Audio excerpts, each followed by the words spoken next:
Power, peace, and power. Peace and power to the people that struggle.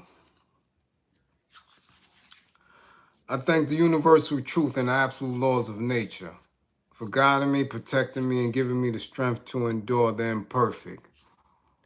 I shall attack with vigor, making progressive moves.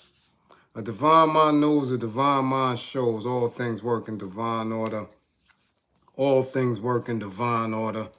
All things work in divine order. Peace and power to the people that struggle. As you come on in, know that this is a safe space. Know that this is a space for learning and getting learned up. Know that this is a space for educating and being educated. Know that this is a space for conversations, comments and concerns, questions and answers. This is a space of knowledge, wisdom, and understanding. This is your space, a space of integrity and intelligence, a space of love, hella right, a space of justice, queen comrades and masters. This is a space of love, your space, a space where we are working on a united path towards what? True liberation. As my classroom assistants come on in, please keep all contact information in the chat for the duration and throughout the class. Please keep all funding information.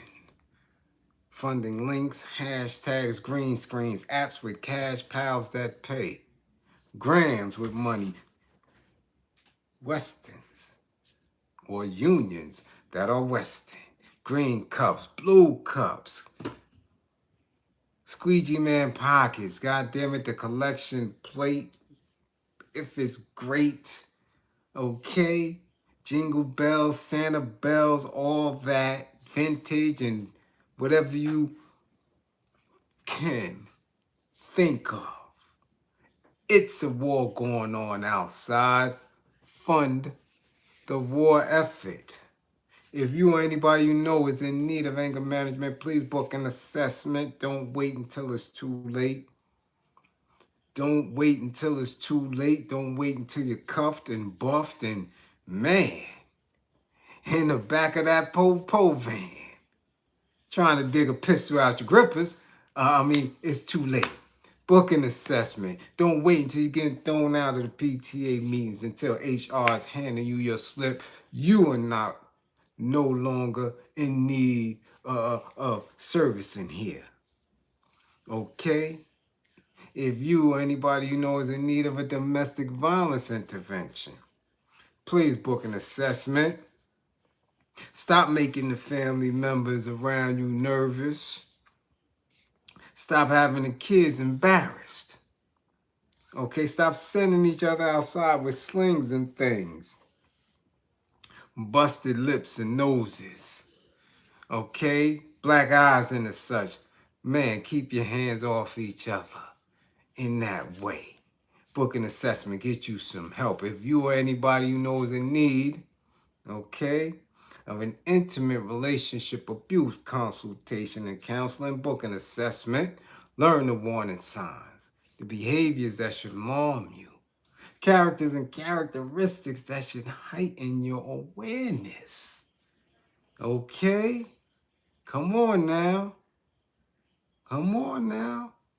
Past traumas, events, people, conversation, places that should have your alertness levels on 1,000. Remember, with this information, the life that you save could be your own. How you do. Late night class, the class where many people are going to get a 55. Yeah, the next 55 is coming around because, again, people don't know that sometimes these is the classes where I really get down. Yeah, late night. Busy man, I got to work, I got to earn my keep. How y'all doing? Well, we got some people to tag the class tonight. Yeah. Tag New York City and the woman folk. Yeah, tell the women folk to get their ass in class. We got some questions that need to be answered, especially Miss Sakina Thompson. Bring your, oh, you can't come to class. Well, hopefully somebody is sending class to you, Miss Thompson. Yeah, bring your ass to class. The Hip Hop Museum and its board and its participants and its awardees. Okay? Bring y'all ass to class. Yeah. And all of the podcasters, YouTubers, those who speak that they so ingrained with the culture, tag them. Tell them to come to class for not covering it. Let's go. The Hip Hop Museum. Man, listen, homeboy, what's your name? With your grippers out and you cheeking. Man, he bringing jail shit to the street. So tag him, Mount Vernon. Yeah. What's going on? He got the 2-2 in his bubbles. Tag him. Tell him to come to class. Yeah. And the trumper, old Faye, you got scraped up? Come to class. Somebody tag Joe Buttons. Come on, Custody. Bring Joe Buttons to class. And Angela Rye. Fake ass intellectual. Bring her to class too. Okay, who else we got? That's it? That's what we gonna talk about? Let's see who's in class tonight, because I ain't got time to play. I got things to say. Okay? Andrea Jones, we see you. Much appreciation for coming through. First in class. That's right. E. Blandon. What's going on, Tierra? Much appreciation. South Jersey's in the house. 1, 2. Those are the 3 that's in class first. What's up, Mr. Strictly Game? LA's in the building representing, the West Coast. Uh-oh, Dre's in here. Marguerite McDonald music. Yeah. We got them in class tonight. What up? What up? We see you. Ohio in the building. Yeah. Merklo, what up? Geechee, what up? Ooh, Ramos. What's going on? Brooklyn Jules. Man, listen, Brooklyn Jules, I don't even know. I don't even know.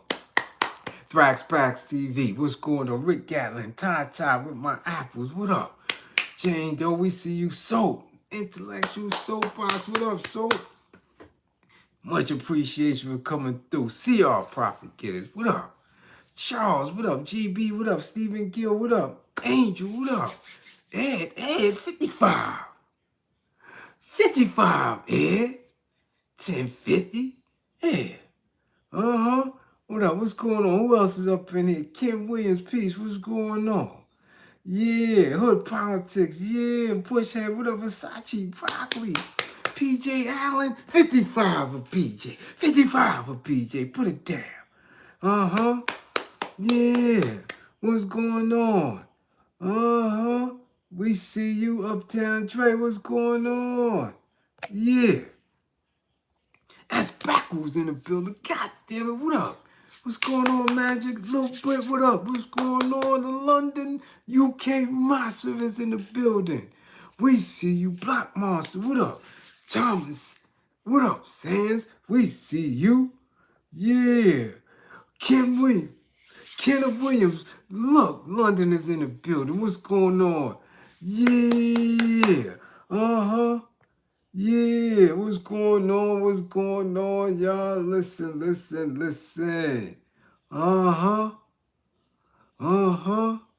Y'all here. Okay, let's get right to it. First and foremost, okay, in the mix of everything that's been going on, shit, man. You know, clients needing sessions, me making sure that they get sessions, personal things running amok. Everything is busy. But I can't go through this particular class without acknowledging something. And man, this was a blow for me to have to hear on social media. You understand? For me to have to hear this on social media, man, that shit really rocked me back for a few, man. I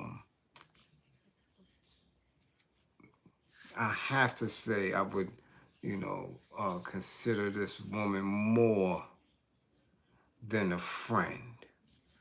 And she transitioned. And let me put it this way. When we hear stories about the Puffster,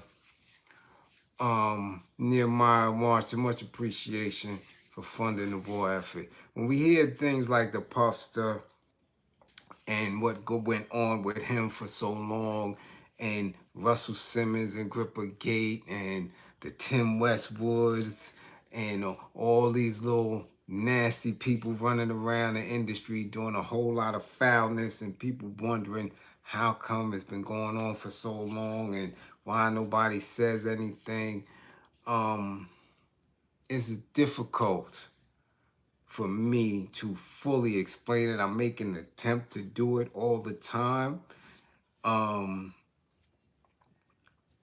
But if you haven't been in that space where somebody would not only approach you, but attempt to get you in Gripper Gate, and then for that individual to succeed and you to maybe participate in it, it is no telling what goes through the mind and how people are traumatized by it. But this woman, man, man, was a good girl, man. Good girl. And, from the minute I met her, we was connected, solid. And she transitioned. And I mentioned her before, not only in this space here in class, but I mentioned her name in on several platforms because I know for certain that she knows the real truth behind the scenes. And I always, encourage her, like, listen, everybody else is doing their thing and, putting their stories out there. And I'm sure yours is dynamite because you was right in the mix of it all. So, a friend of mine transitioned, I'm sure Crown Heights is feeling it, especially, the Ebbsfield project. This girl, man, this girl right here, man, this is Sheavain. This is my girl. In the hip hop world, her name is Missyloo. They would know her as Missyloo. They know her as Missyloo in the streets of BK. And I'm surprised. This just really threw me back. And then when I'm looking at when she passed, I was out of town. And shit, man. Man, good, solid girl. She was Lil Kim's hype woman for a while.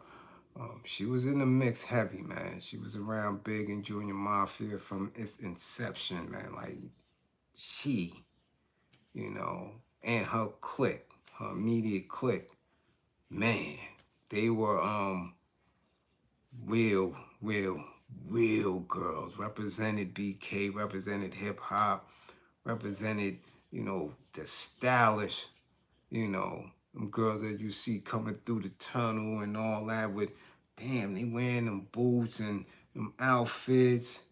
Yeah, man, she was that. She definitely was repping and was a very solid piece. When you talk about don't snitch, don't tell, hold it down. Remember, she got caught up in a space, man, knowing nothing had anything to do with her, and the feds was taking her down, and she held it. She sat, and I went to court with her when the feds was taking her to trial, and she sat there solid, not saying nothing till the last second. And man, they was coming for her neck. She was going down, and the judge was like, listen, y'all don't have nothing on her.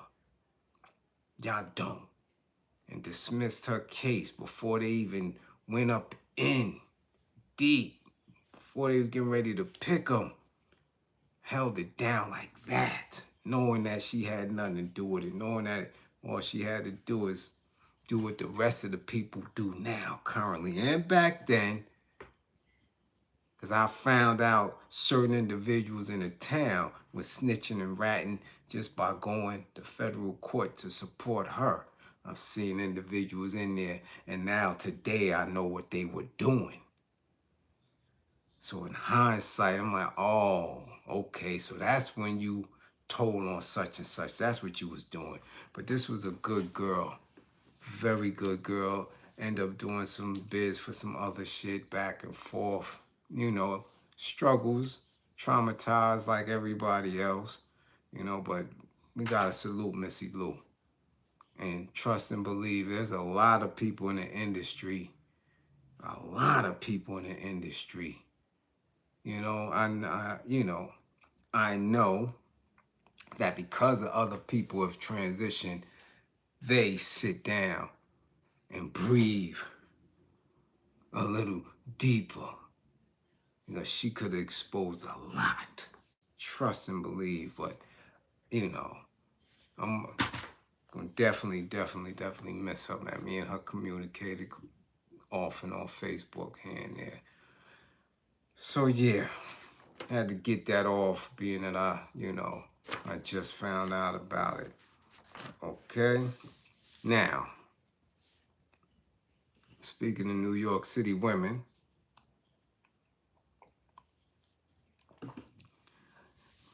man, got a disturbing case. It was disturbing back then, and I don't know how deep I got into it back then when she had caught this case, but we're going to do a recap tonight. Yeah, and try to get things in perspective. Okay? I don't know. Zay, I'm not sure. I'm telling you, I seen a post online. That was it. And I'm like, whoa. And in the explanation, in the commentary on the post, wasn't nothing there. I'll find out tomorrow. I'll go through that side of town and, and speak to the peoples and see what's going on. But this specific case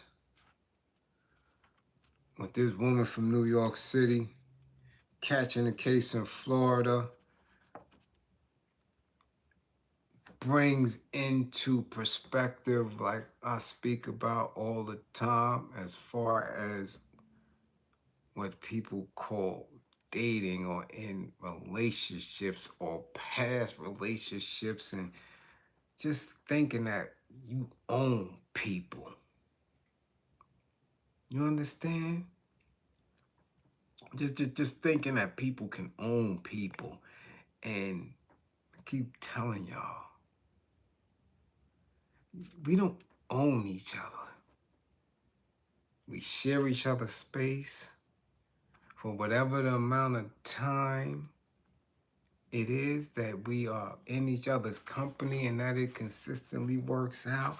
The minute it doesn't, rock and roll. Rock and roll. Rock and roll. It ain't that much beef or eggplant or whatever you call it in this world. It ain't enough box or cookie in this world for you to be unalive and so, or you to be caught up in whatever kind of emotional attachment or detachment that you have. This shit is just stupid. For real. I spoke on it plenty of times. That's an old fate trait. So now we got this, and we're going straight to it, because I got a lot to cover, as you can see from in the thumbnail. It's a lot. So y'all need to strap on. I'm sure a couple of y'all gonna fall asleep during class. I know. Let's get to it. A jealous Queens woman flew to Florida and viciously stabbed to unalivement her ex's new girlfriend because she was furious that the other girl had blocked her on social media. A jury has ruled Tuesday. Sakina Thompson, 31, was found guilty of first-degree unalivement for stabbing Kayla Hodgson, 23, dozens of times at her apartment in South Florida in July 2022. Thompson, who had, who was 2 months pregnant at the time of the attack, testified Monday that she blacked out only to suddenly gain consciousness and realize she had unalived her romantic rival. Her romantic rival. Thank you, Krisha.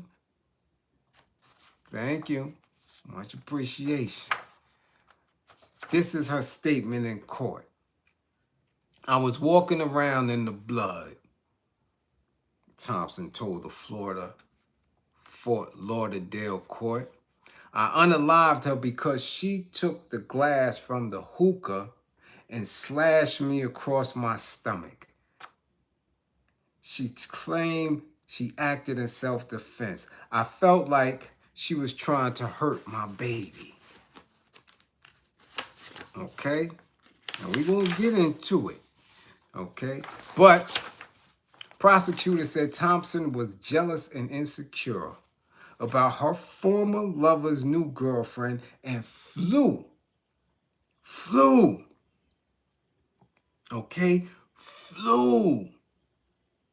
to South Florida from New York a few days before the unalivement with the plan to confront and take her out. The conversation turned tense after Thompson asked Hodgson to talk woman to woman at her home in the Tamarack Village apartments. Thompson later admitted to changing out of her bloody outfit and into the victim's clothes, cleaning up some of the scene and throwing evidence away. Now listen, she went, okay, from NYC, from Queens to Florida. You're talking about a woman approaching 30 years old, or 31 at the time, to go and take somebody out that's 23 years old. Do you understand this? And then, again, just like old food stamp girl in Saginaw, Michigan, I don't know why she even went to trial on this. I'm in Florida. Now, maybe they didn't give her an offer. I don't know. But just check it. She's going to trial now. She blew trial. She's facing life. She's facing life with a toddler. Now, I don't know when she gave birth or if she gave birth. I'm assuming because they said she was pregnant at the time. Okay? And she took her ass to Florida because a chick blocked her on Facebook. Peace, Ricky, what's going on? Right? Because the girl blocked her.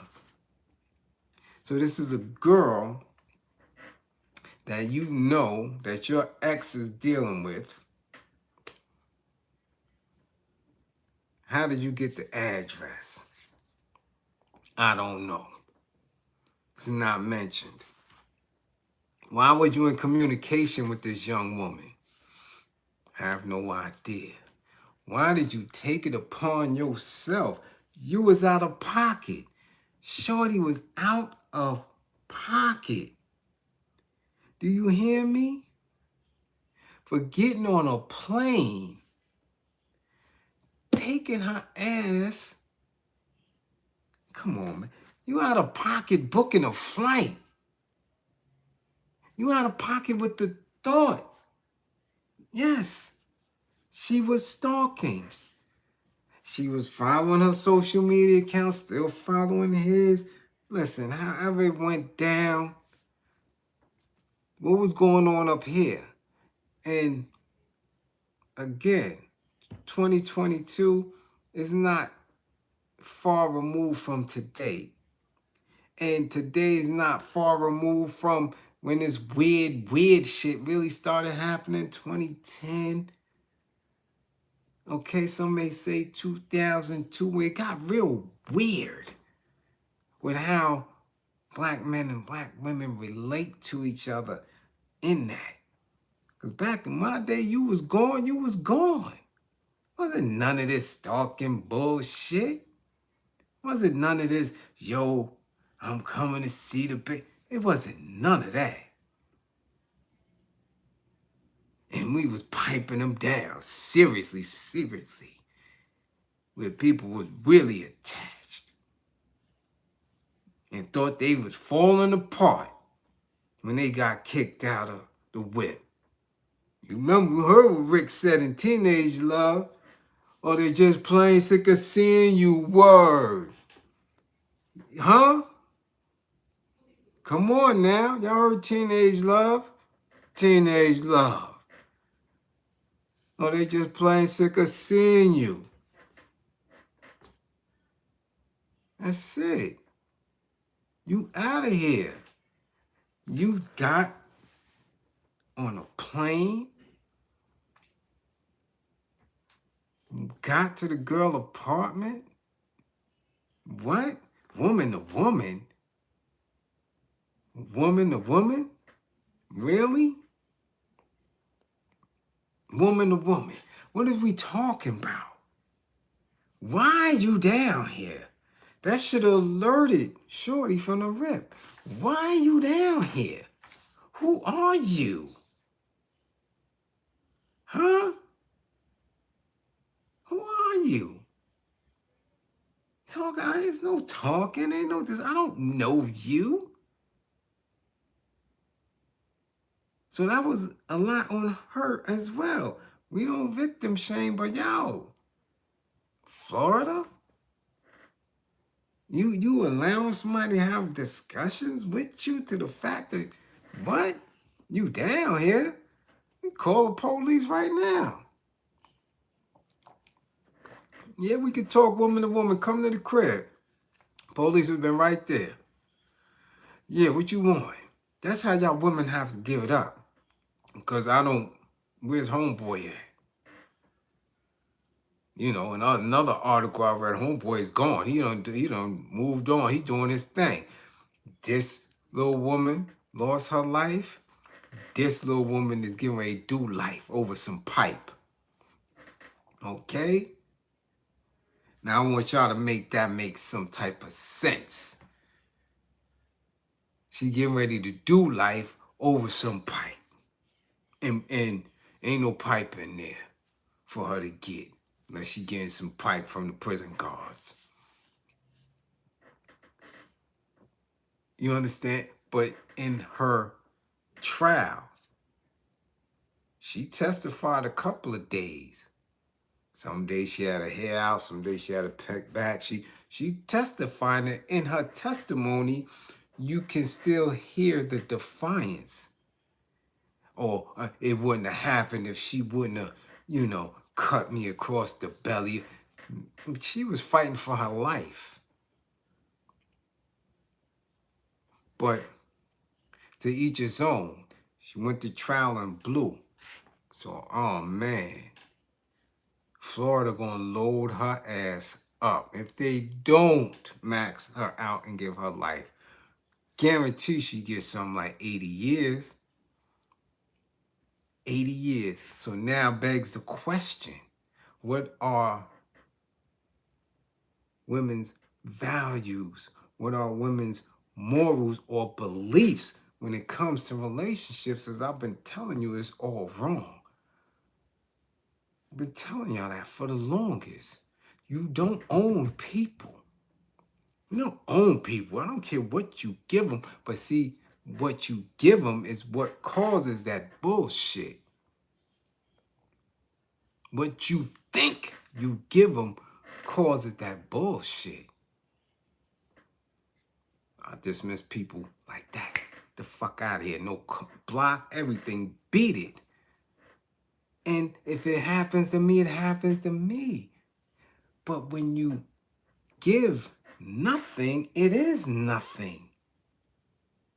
And women come up in their mind because they're conditioned to that I gave him some box. Yeah, he touched this cookie, therefore he owed me, or therefore it means something. And it don't. And men are the same way. Yo, she let me hit that. Yeah, she let me bend that over. I spanked that. Yeah, she get... The shit don't mean anything. And then you get into a space where you coming out of your pocket, and that's where you get caught up because you believe that you done gave something. So therefore you own something. And I'm telling you, don't get into that like that. You don't own people. How can you own people? But get mad at master because master enslaved your ass. You didn't like it then. When they said, I own these niggers. It's 40 niggers on this plantation. I owns them. I do what I want with them. I goes in the slave quarters and I do anything because them is my niggers. That's ownership. So when you go into a relationship like that, believing that that is a system or a way to manifest yourself, because she gave you some box, you own her. Because you gave her a few dollars, you own her. Because you, put a ring on it, that means you own her. That shit is stupid and backwards thinking. Because at any given time, when she don't want to be there, she shouldn't be there. When he wants to breeze, he can breeze. Okay? Huh? Do you get that? We can't own people.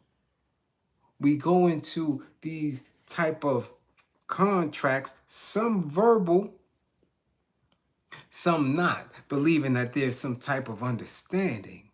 And whatever she thought, she should have known it was a wrap because homie was there. I don't know if he was down there, but that was his new piece. How you take it on yourself when you are pregnant? To book a flight, to take your ass to LaGuardia or JFK or Newark and get on that flight to go to Florida to confront a young woman who you don't even know if she like your dude too much like that. They together, that's about it. You don't know where that's gonna go, but you went down there. And because of your actions, this woman is unalived. That's some shit. When you think about it, it's like, damn. Crashed out over pipe, and now you facing life because of what we have in front of us. And again, we're dealing with a higher level thinking when we are in a good space and can move on from people, whether it's friends, whether it's family, whether it's from a work or a church or organization. When you are able to move on and keep it going, that's higher level thinking. When you have to be in a space where you believe that you need to be there, or somebody needs you there, or you need them before you can move, or you can't move, that's an imbalance. Something is not right. Something ain't right when you can't function outside of a certain space. That's from a lack of a lot of things. And we talk about it, the knowledge of self, knowing yourself. And when it comes to women, right, black women, you understand, we have to be higher level of thinking. However, the conditioning, because again, and this is just not black women, this is women, period. Women are sexualized from birth. From birth. So a lot of them, majority of them, never are taught or educated out of that sexualized space. Because what do? From the first time the woman, the female, you know that this gender, this is a little girl, this is a woman. From the first time, they're able to understand the world is sexualizing them, telling them they're, oh, look at her, she's beautiful. Look at her, she's cute. Hey, mommy, smile. This is the beginnings in their psyche. You are sexualizing them in their psyche from the beginning. That's it. You see a little girl, what do you think? What do you say? Many times you're not telling them how intelligent, how strong they are. They have to learn those things. They have to be in a space where they can absorb the education of them being something other than sexy, cute, pretty. If they don't have that, they shit out of luck. They got to find that somewhere in their post-adolescent, in their young adulthood. They got to learn that, oh, you know what? I'm more than just this. I can think. I can manifest those thoughts. I'm intelligent or I am strong. So women don't have a shot. Really don't have a shot unless they come into a foundation that is going to encourage more than that. They don't have a shot. Trust and believe. I didn't tell my daughter none of that shit. I spit that in her ear. Call her Madam President, warrior, intelligence. Because I know as a little dark brown skinned girl, the world is not going to tell her she's beautiful. The world is not going to nurture her in that space. So I'm not going to even lie to her. Because they didn't lie to me. You understand? So it wasn't none of that. She had to grow and learn her space in that femininity, in that world of beauty and accepting who she is. You understand? Because that beauty is what? It's subjective. But when women are raised in that, when they raised in that, and some of them are deep, their generation's deep, where grandma was beautiful, mama's beautiful, daughters, or everybody in the family is beautiful and fine. That's it. They stuck in that. And that's for the majority. We in a space now where people acting like ugly don't exist no more. So now everyone is, oh yeah, she cute. Yeah, we ain't good. Oh, you wearing that? So we in a whole different space now, where it doesn't matter what her attributes is physically. You're gonna sexualize these girls because that's what y'all want from them. Y'all don't want them to be mathematicians and scientists or construction engineers. And I don't want them to do that. Why? Because this is a white man society. This is an Ofe society. So you want women to be dumb, to be feminine, to rely on a little box and a little gripper hole. You want them to be in that space consistently. That's what y'all want. So from a baby, This is what they tell little girls. This is what they tell them. You're beautiful, you're cute. Oh, put this dress on her. Oh, look at her. Look at her, look at her, look at her. What is a girl gonna think when she grows? When she matures? When she's able to kind of figure out her world? That's why so many of them are fucked up now.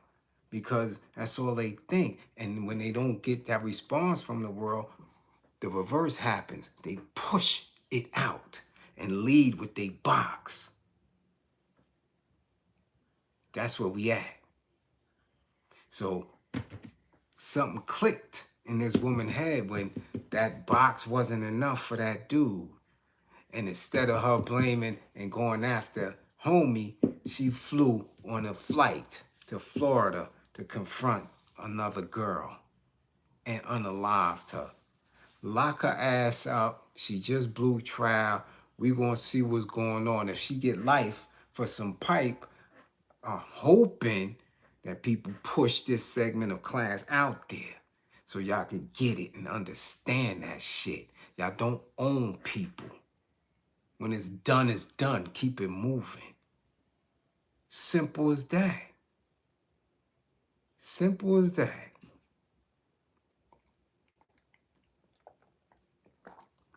Now, and trust me, like I said, it's a lot. So I'm trying to get through it. Making an attempt to get through it. So ride with me. 1208. Let's continue. Now, over the past few weeks, Nas has went viral. Jay-Z has went viral. And I'm talking about not only on social media, but in mass media. I'm talking about the big dogs, conventional media, on all the news stations, 247, 5, 9, 11, CNN, all that shit was talking about these deals, right? These names attached to these billion-dollar propositions for these casinos, right? We heard of it, right? All up and down. Everybody timeline. Jay-Z's casino bid got denied at the community level. Excuse me, Nas is passed. Now he's on to the next stage. But they are protesting in Queens. I want y'all to know that they got a group protesting that casino. But anyway, we knew about it. Everybody heard about it. Okay, it was on everybody's little podcast and everybody was doing their little TikToks. Jay got this. Nah, shit made it. So, how many realized over this weekend that the Hip-Hop Museum, the Hip-Hop Museum, had a second annual gala? Now I'm talking about all the podcasters, all the YouTubers who's supposed to be hip-hop based, hip-hop or yo, I'm from the hip-hop, yo, this is us, this is what we do. I didn't see anything on the Hip-Hop Museum second annual gala. Nobody. I didn't hear about it. I didn't see it. I didn't hear a peep about it, which was real strange to me. I'm like, hold on, they had this gala, it's the second annual already? I said couldn't be no big heavyweights in there because I didn't hear about it. I didn't hear about it on YouTube. I didn't hear about it on TikTok. I didn't hear about it on Instagram. All these supposedly hip-hop individuals who are eating, who are pulling resources away from true fans, true connoisseurs of hip-hop for their little podcasts and their little spaces. I didn't hear none of that shit. I didn't hear not any of them mention it. So I'm thinking ain't no big wigs there. Well, hold on. Yo-Yo, hip-hop legend from the West Coast. She was the host. Cold Crush was in the building. Easy A.D. and Kaz. Yeah. Caillou Cartagena got an award. He was there. Slick Rick was there. The Lost Boys, Cheeks was there. That shit was decent. This was big. It was a black tie affair. Nobody covered it. Nobody mentioned it. It was really good. But you know what's interesting to me, for real? Nas was there. Yeah, Nas was there. Hold on. I got notes now. Yeah, I got notes. Let's go. The music was pumping as hip-hop royalty packed Cipriani Wall Street. It was a gala to raise funds for the soon-to-open hip-hop museum in the South Bronx. Check it now. Hip-hop is the art form that moves the whole entire globe. Rapper Fat Joe said, it's only right that they did it in the Bronx. I'm proud to be from the Bronx. It is like a dream come true. Caillou Cartagena got a People's Champ Award. Who? But we ain't gonna rock. We gonna let him live tonight. Let's go. Long overdue, because I mean of how much hip-hop has done for the culture. I feel like hip-hop has done so much to keep so many different genres alive. So this is a long overdue thing. Legendary rapper Big Daddy Kane said. So Kane was there. Joe was there. Yo-Yo was the host. Hold on now. Let's continue. Me, Mike, and Hank in a million years never thought it was going to be this, but here it is, and I'm excited to be a part of it. Master G, a member of the Sugar Hill Gang, said. Master G's in the spot. Let's go. Coming from Vise Avenue and 174th Street, I am incredibly happy to be here. Bronx rapper and TV host Peter Guns said. So Peter Guns was in the house. Nobody covered this. Y'all ain't see this on YouTube. Nobody was there. All these hip-hop podcasts, all these hip-hop YouTube spaces. Yo, I'm from culture. I'm with hip-hop. None of them was there to cover this. None of them made mention of it. Let's continue. The gala brought the world, brought the hip-hop world and business leaders together to support the cause, raising millions of dollars. Okay? Several artists were honored for their musical contributions. Hold on now. Storytelling is my favorite thing, my niche, my calling. From the beginning, it was never about fame. It was about giving our stories a stage, turning on imagination and making art. Rapper Slick Rick told the crowd. Slick Rick, okay. Cool DJ Red Alert has been putting rappers' songs on the radio for more than 40 years. Every day that we put our heart and soul into it, it is going to be displayed down the road for many generations to see. Cool DJ Red Alert said of the museum. Nobody came on YouTube to talk about this before it popped off. What's going on? See, but I got to do it, right? Because I want y'all to understand that even in my work, I don't leave hip-hop. I don't. Whether it's mental health via domestic violence and batteries accountability or gun violence or anger management. Hip-hop is the theme of this here. Don't get it twisted. I'm a child of it. Okay? I was in the street jams. I was listening to the Cold Crush tape. So I'm surprised at people who only report on hip-hop didn't say shit about it. It's going to get real weird in a minute. Let's go.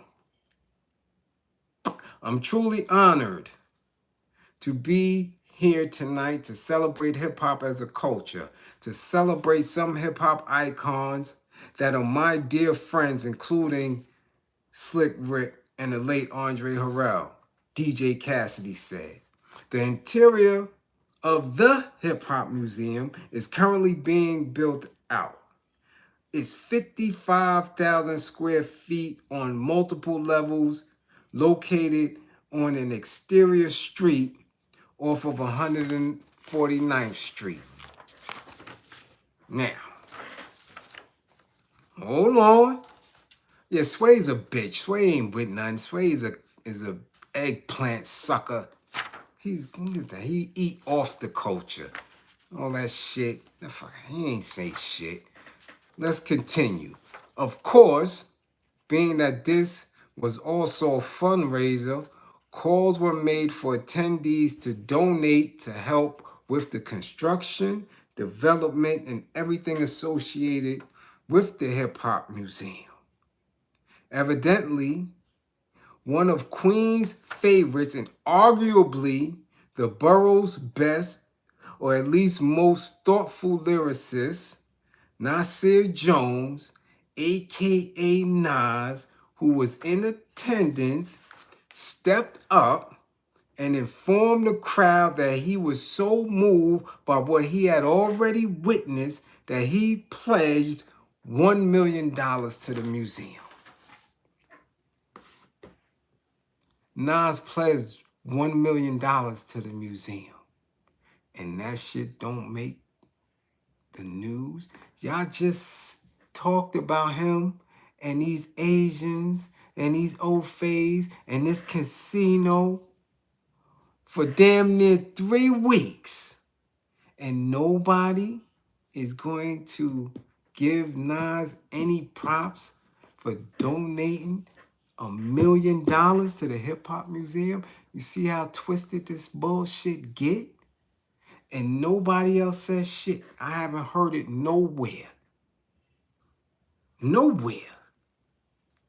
He pledged $1 million.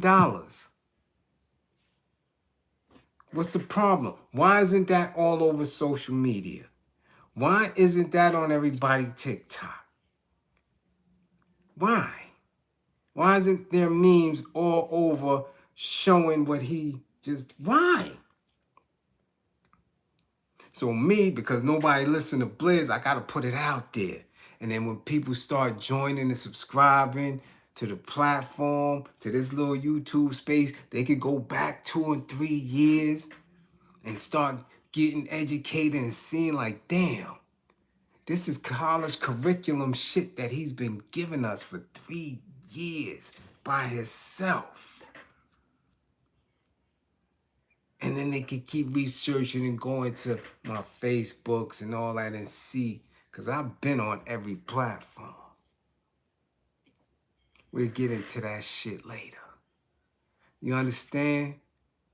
So Nas pledges $1 million to the Hip Hop Museum in the Bronx, and not a word, not a peep.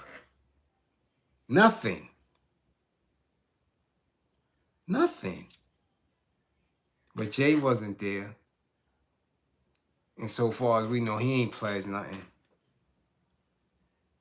From what I know, 50 ain't there. He wasn't there. He ain't pledged nothing. Not that we know of. Right? You see what I'm saying? Baby and the pill poppers and the dope sniffers in Louisiana, they ain't pledged shit, but they hip-hop. They claim hip-hop. Right? What did Dr. Dre drop up in there? Another one is Cool Billy. What's going on?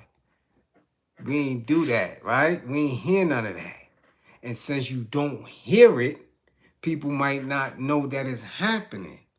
So because, again, little old me, who people don't listen to, I got to put it out there first. And then somebody will jump on because there are people who listen. But they in the cuts. So again, let's applaud Nas. Let's applaud him for his efforts and everybody who won the awards that night and all the legends that came out to do y'all thing. Yeah, we salute y'all. Keep it hip hop. All right? Yeah, but again, nobody listen to me till it's too late. Right? Yeah. Yeah. Lisa Evans ain't cover that. She ain't say that shit. Right? Nah, you ain't hear that. All these people who sit in these spaces and present as if they hip hop don't manifest it. They don't do shit for it. So they more of a culture vultures than the Ofe is. When you really want to look at it. Okay? Okay. Next. Listen, I seen Marshy come in the building, and I ain't playing with her. I'm telling you, I ain't playing with her. Wait till I see her. Shit.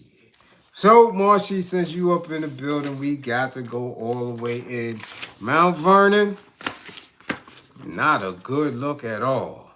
Not a good look at all. Yeah. Y'all got a problem up there.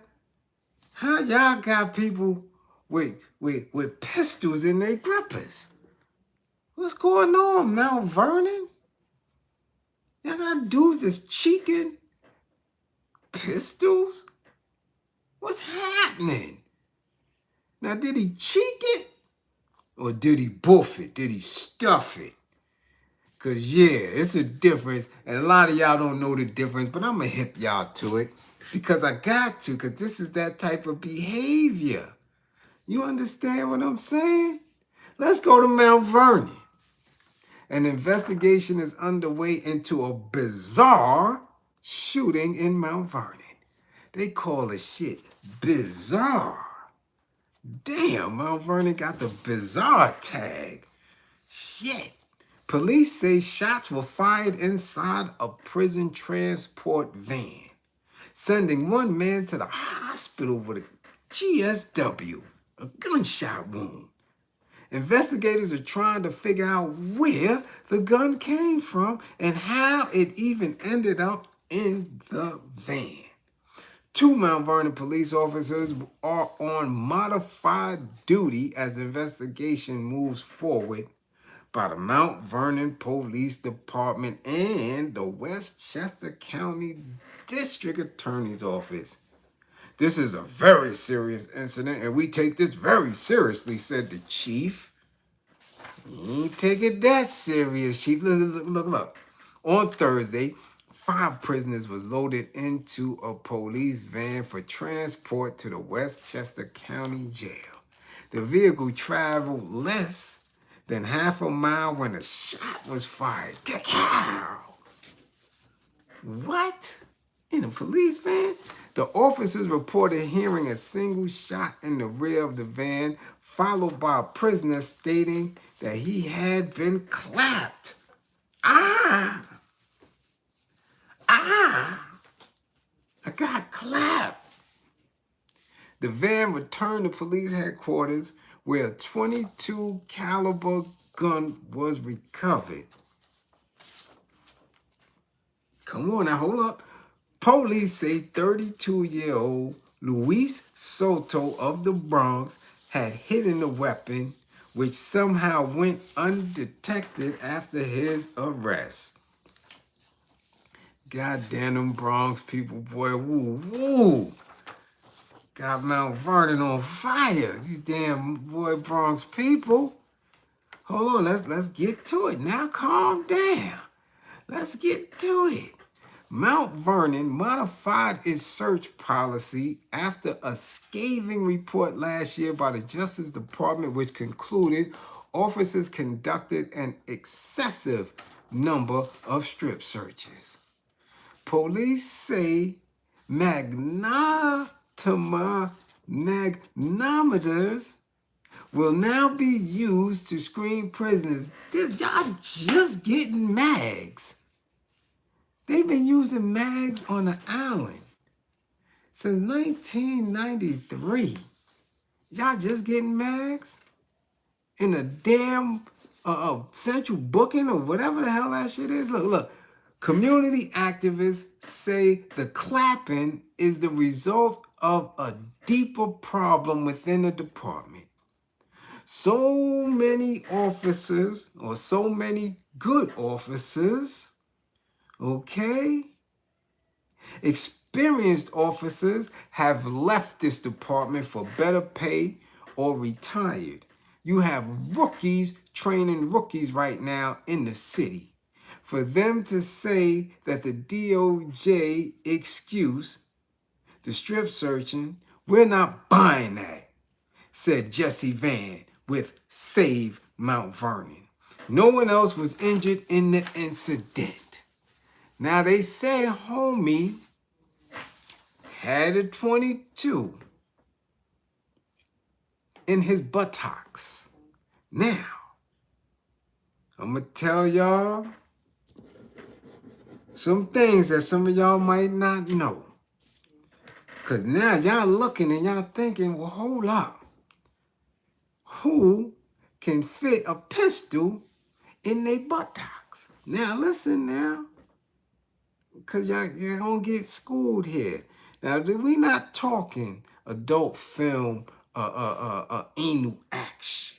Because if you watched or see or happen to have something that may come across your timeline on Twitter, and you see that some females grippers are enlarged. Yeah, they got some large, and they take them grippers and put them through a pounding.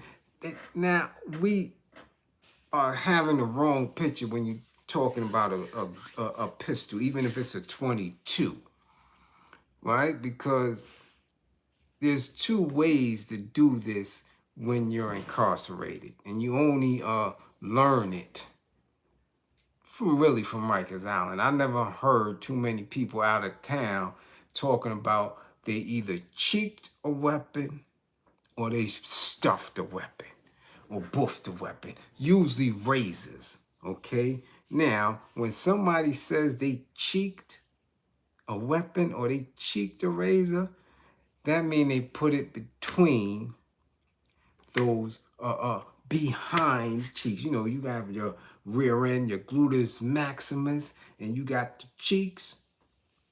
You slip something in between the cheeks. The cheeks clasp together, and that means you cheeked it. Now, a lot of dudes have cheeked razors or cheeked fiberglass bangers, or, you know, a poker, ice pick, or anything sharp, and they cheek it. You know, they wrap it a certain way, and they cheek it. So now it's in between their cheeks.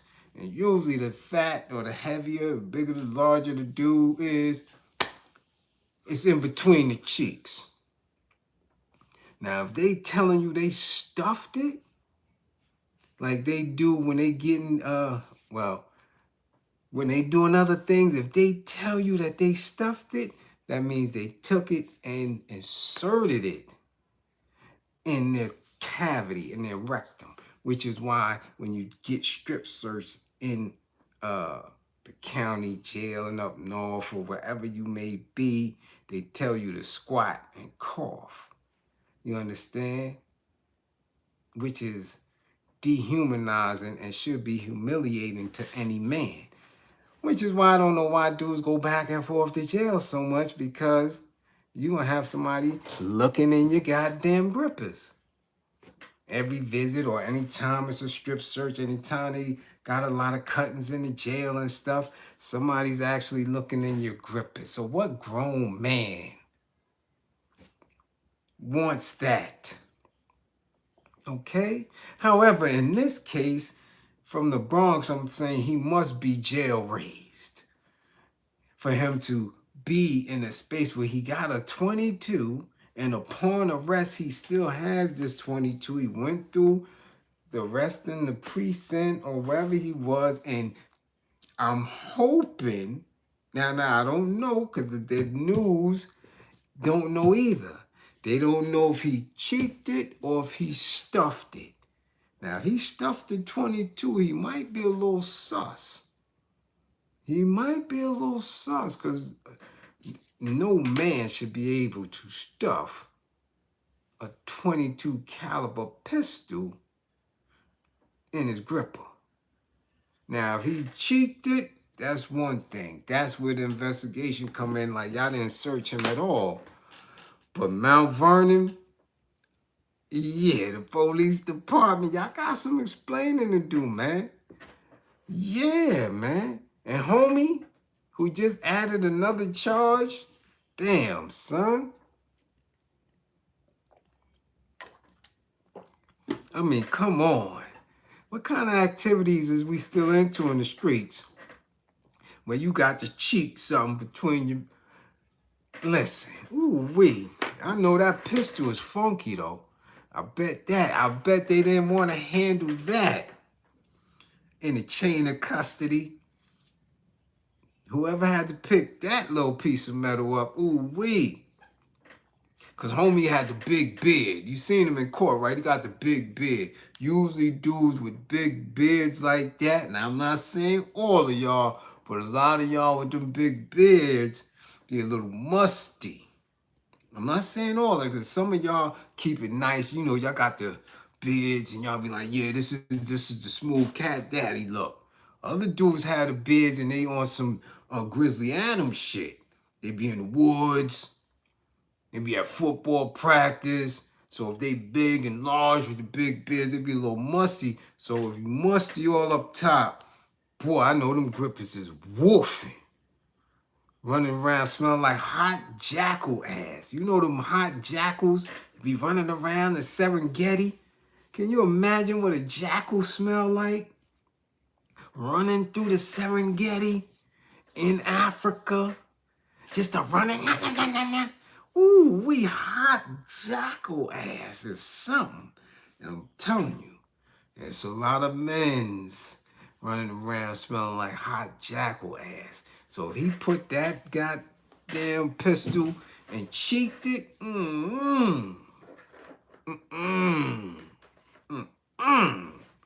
yeah, I wouldn't be taking that to no evidence locker. I'd be quitting that day. I ain't touching no booty metal. No, nah, not the kid. Nuh-uh, no. Not happening. So Mount Vernon, I'm telling you, Marshy, get y'all shit together. Get y'all shit together. Ooh, wait. Dudes is cheeking 22s. Now, before we go back in the more serious direction, now, check this out. Check this out. For real. Somebody got their grippers rubbed up and didn't like it, didn't appreciate it one bit. All on their booty cheeks. And it wasn't appreciated. And somebody got the shit slapped out of them for it. Now, I ain't seen this since I was, excuse me, y'all, high school. Because, see, when we was in elementary and middle school, that was your ass. You better be a fast dude, or you better be one of them light-skinned 360 wave British Walker dudes. That was the only ones who got to squeeze a little booty. Yeah, man. Black like me, you better not touch no girl. Hell no. Light-skinned dudes was able to do that. And one girl says, stop. And me? Oh, they was trying to knock my head off, chase you all around the schoolyard, mad and ready to fight. Like my black ass hands ain't good enough. But let that little light-skinned old, yeah, you know what I'm talking about. Wavy haired dudes with the British Nikes and shit. They got to do it. Anyway, videos going viral of a girls basketball team at the volleyball team. Let me get this straight. Girls volleyball team, okay, for the opening lineups before the game started. You know, giving each other warm-up claps and celebrations as they telling the crowd who is going to be playing and who is going to be starting on each team as the team members is coming through the line and getting the customary congratulations and little tap on the hiney. Some old Faye took it too far. She did too much. She act like a nigger. So anyway, she comes through and with her teammate. Much appreciation, Van, for funding the war effort. And as her teammate came through, she more than gave the little customary, little tap on the back. Video showing, I seen that video a few times, that this old Faye took her hand and went in her black teammates' butt and squeezed like she did some. I haven't seen that done in a long time. And she squeezed the cheek and went up like in it, like she rubbed it and squoze it. Like it wasn't no slap, it was squeeze. You know,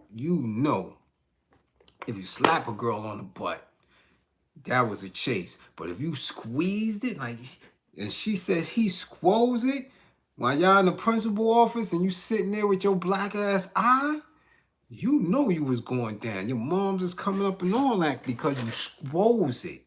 It's a difference between the slap and the squoze.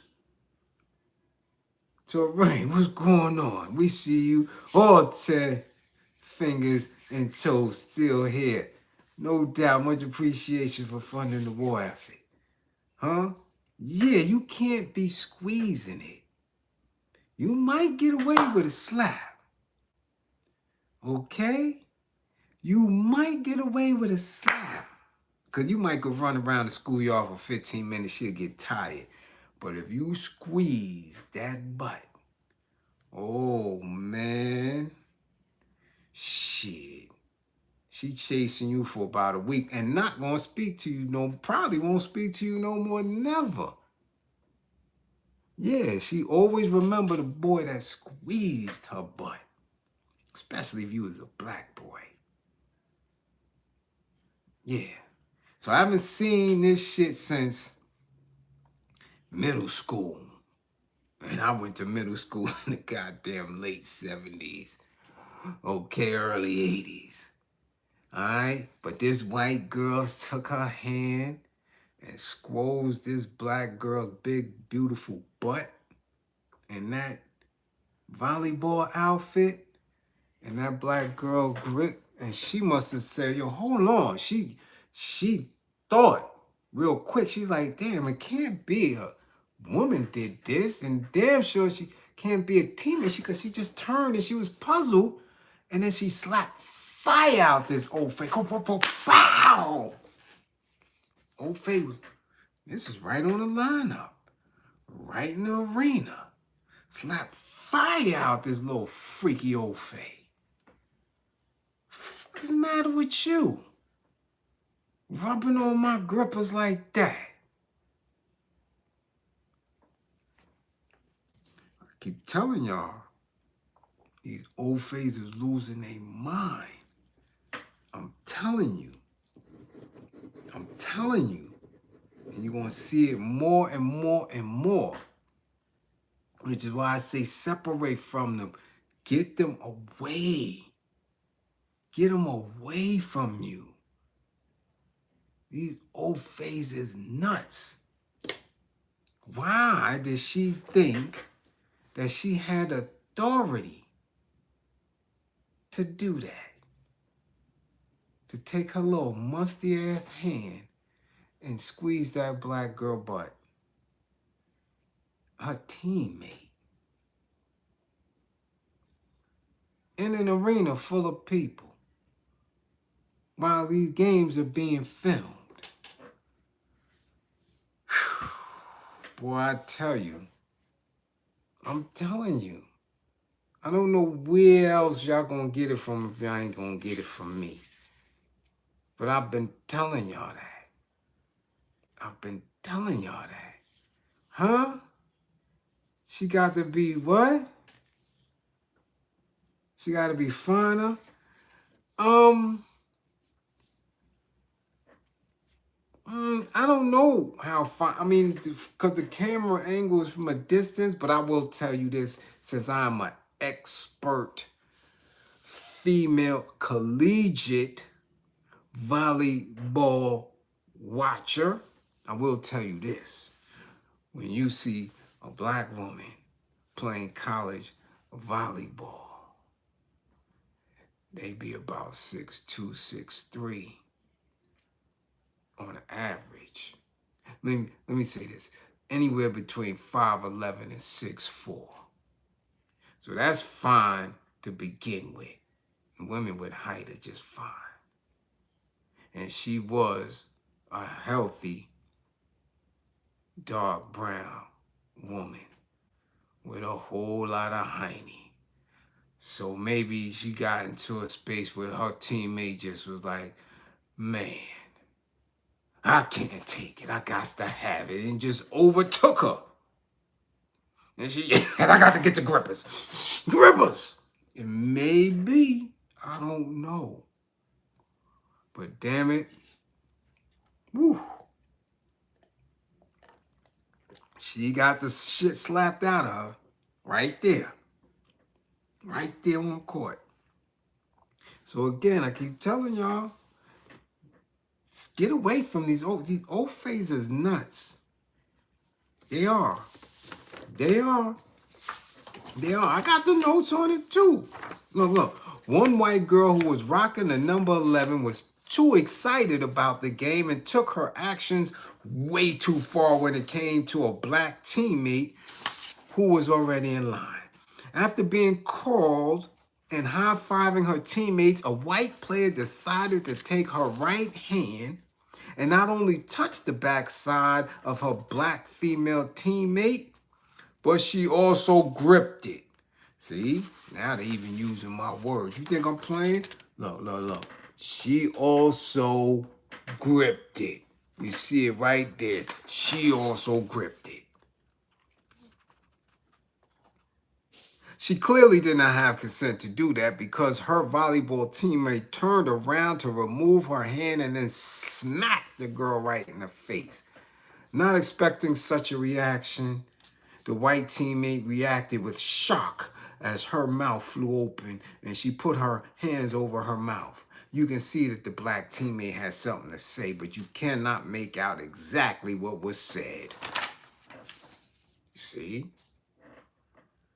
I got the notes. I don't just be coming off the top of my head. I'm telling you the facts. Black women, I keep telling y'all. Y'all the most beautiful women on the planet. Everybody knows it and recognizes it, and everybody is in awe of it. But you have to utilize your intelligence and strength. Don't rely on that beauty or they're going to make you a freak. That's all they're going to do. They're going to sweet you and doodle on your chest and do all that shit and give you a bag and send you back to the hood. You have to be intelligent. Because look, they losing their control now. Now they just doing it. Now they just doing it. They just gripping you up and we don't do that. Black men can't even speak nowadays without worrying about getting a goddamn harassment charge. I'm telling you. You don't even speak. Shit, I'm at a point where I just look. You don't speak to me, I don't speak to you. Straight up. Not going through it. Nope. Nope. Just like that. But these white girls and these white folk, I seen two interracial couples today. I'm looking at them like, come on, you got to be kidding me. Nice looking black chick with some old rusty ass old fay.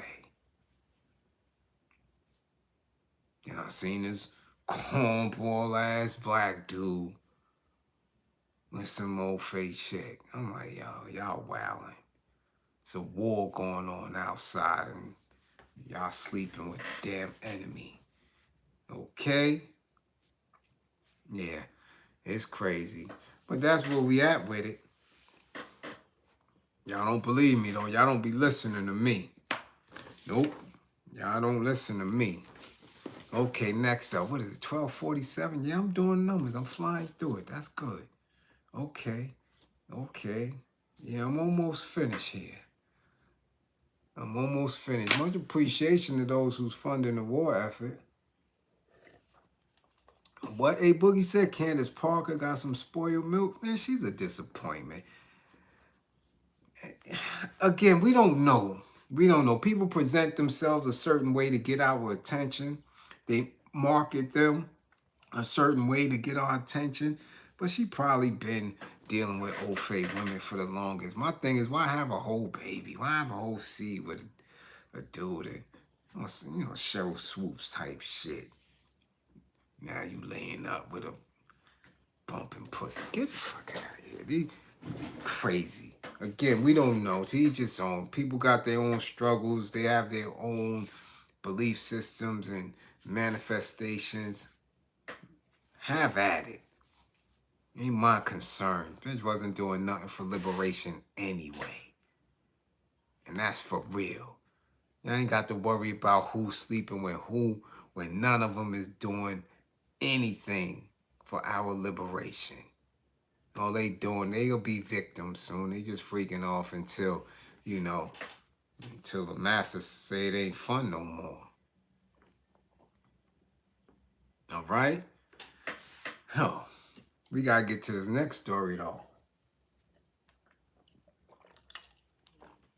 We got to get to this next story. How many of y'all still with me, man? If y'all with me, man, let me get these purple hearts. Let me get some purple hearts, because I think some of y'all went to sleep. I ain't been seeing the war effort move. I ain't been seeing the comments move. If you with me, let me get these purple hearts, because we get ready to get into this next story. Okay? We get ready to get into this next aim. So I can show you and prove to y'all that these old phases losing their mind. God damn it, Bernie. God damn it, you still here. I see you, Bernie. God damn it, I see you. Let's go. Brother-in-law, you still up? Damn, you doing good, brother-in-law. Your ass usually be asleep. You still up, Andre Jones. Marshy. God damn it, Dashfro. We see you. Okay, y'all still here. That's what I'm talking about. Now listen. If you didn't see this video yet, damn it, you need to go see it. So whatever note you got, or if you looking at me from a device, okay, listen. Damn, Tierra's still up? All right. You in bed, but you here. I hear you, youngin'. That's what I'm talking about. Listen, y'all got to see this damn video, man. This shit had me in tears. Literally. Well, it was a few videos that had me in tears over the weekend.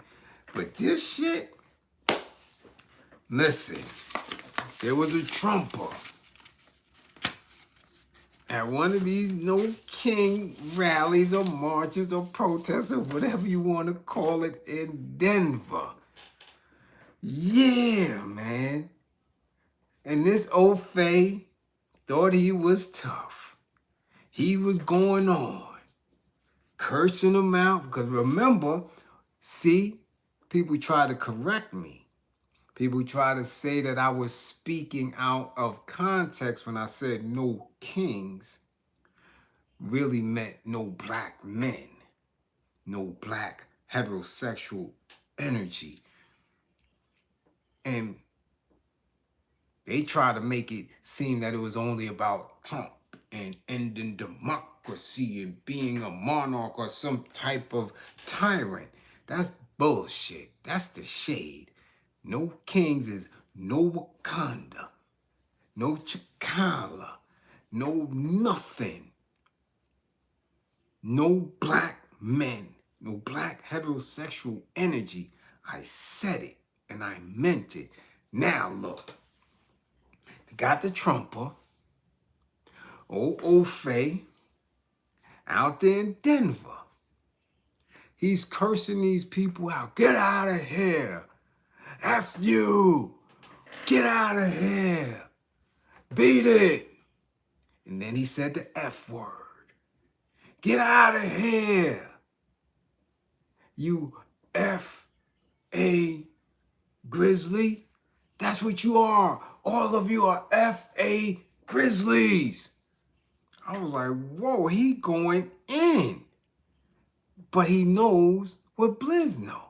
That the majority of them is now later and Skittle people. That's what this movement is. Trying to usher in that base. And in his carrying on, his tough guyness, cursing him out, get out of here, fuck you, get out of here, you fag, get out of here. Somebody runs by, snatches his glasses. Now he mad, he running. And what happens? Just like old Trumper, he had on some good shoes, and what? Oh, he trips. Boom, slides on his face, ass is in the air. Son, come on, son. Fell, scraped up his shit. He fell right on his chin. Ass in the air. He on all fours. Yo, I'm watching this shit. And I'm like, yo, this shit is hilarious. Just from there. Hilarious. You know why it's funny? Because when we used to be digging pockets in Midtown and a chump tried to chase us, or one of us, that's just how they used to fall. If I dig your pocket, right?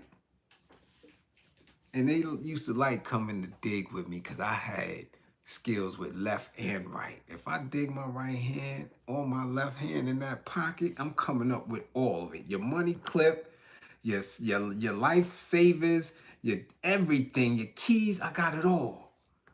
But I just want the money clip. I dig in that pocket, it's gone. But sometimes they try to chase you. And they forget that they got on them slacks. And them good ass hard bottom shoes.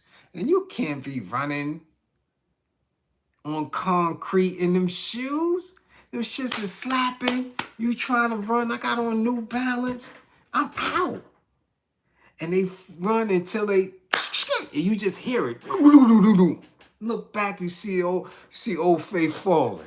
Or fall, knees scraped up. Hey, help. I'm gone. I'm already damn near a city block away. While you picking up yourself, knee all hurt, elbow hurt, you done hit your hand on that hard concrete. It's about 45, 50 degrees out. You done scraped your shit. Everything is ruined. Your life is ruined. Don't laugh, Rick. Don't laugh. So this is why I was laughing at this video. Because this old Faye was on his chin with his behind in the air. In the F.A. Grizzly position. So now what? Now he mad and embarrassed. And he wants his glasses. He gets up and takes off again. This time he's running. Bumps into somebody else. He's running. Now somebody purposely trips him. Hey! Now he falls. Boom! Baseball slide. Scrapes up his shit. He gets up now. His shit is leaking. I'm like this. Yo! Dude is wilding. These old Fays is wilding. Now, his them is behind them. They running with them. And the crowd is like this, yo, back up, chill out, yo, go home, beat it. It's a dub. But you know the old Faye, they can't take an L. He extra hard now. And the more he's trying to get at these people, the more he's beefing, his shit is leaking. His shit is leaking now. And I'm like, oh, shit. Old Faye on old Faye crime. Now they telling him, yo, back up, son, because he wilding. This lady gets in the mix. She gripping him up. He gripping her up. They're all on each other. She's like, yo, chill, chill. So he tries to throw her around. And then this one old face said, yo, listen, yo, it's a mob out here. They're going to hurt you. Go home. His mans in him can't get him. Because now he wilding because he's leaking. I told you, you make that blood trickle right here from a punch or pistol. They lose their mind. But you can straighten them out real quick when you... That's the sound it makes. Y'all think I'm playing. I'll be dead serious. I'm trying to teach y'all. You got that hammer, whether it's a pistol, whether it's an automatic or revolver, you catch them right here. Like that. First shit, trickle. Because you're going to open up that space, just like a boxer cut. And that blood going to trickle down. Now, some of them, that's all they need. But then you got them ones that feel like they rocky. So you got to do it again. This time, that metal hit and it make that tink. Now that shit going to open up. Now they going to straighten up. Now you got them. But since they was Ofe on Ofe, this one was wilding. He wouldn't stop. He embarrassed. He ain't got his glasses. They done tripped him up. He done called them all type of shit out their name. And his blood trickling. They bust his shit. They bust his shit. Okay? Yeah. Bust this shit wide open. For messing with them goddamn people. Now, I keep telling y'all this ain't our fight. Let them do what they do. We have to organize ourselves and move differently. I'm going to watch that video again and again as soon as I get out of class. Because that shit had me in stitches. Because all I remember was my Midtown days. God damn, there's nothing more humorous than when you dig a pocket. Yo, that boy... They made all type of expressions, from running to chase you to trying to grab the... This is what they do first. A lot of them, they try to grab the pocket. But it's too late. You already got it. And then they try to react, because now they looking. They may see 3 black dudes, 4 black dudes. Now they shook. So they don't... They delay. This delayed reaction, and that shit is funny. And then they try to run with them shoes and them slacks. That's never a good idea. Never. I've never in all my years of digging pockets ever see a man at Ofe run good in them hard bottom shoes in Midtown Manhattan, in Wall Street. You can't run in them shoes. Now they make them soft bottom, so you could get the soft bottom wingtips and all that. But back then, that shit was strictly leather and slip, slap, click, clacks. And if you try to run in it, especially because now you shook now. Oh shit, they robbing me. Oh shit. So you're excited. And you run and you try to run fast. Come on, white man. Nah, you gonna fall, man. Now your knee scraped up. You done broke your goddamn meniscus. For what, a couple of $1,000? It's gone. We already got it.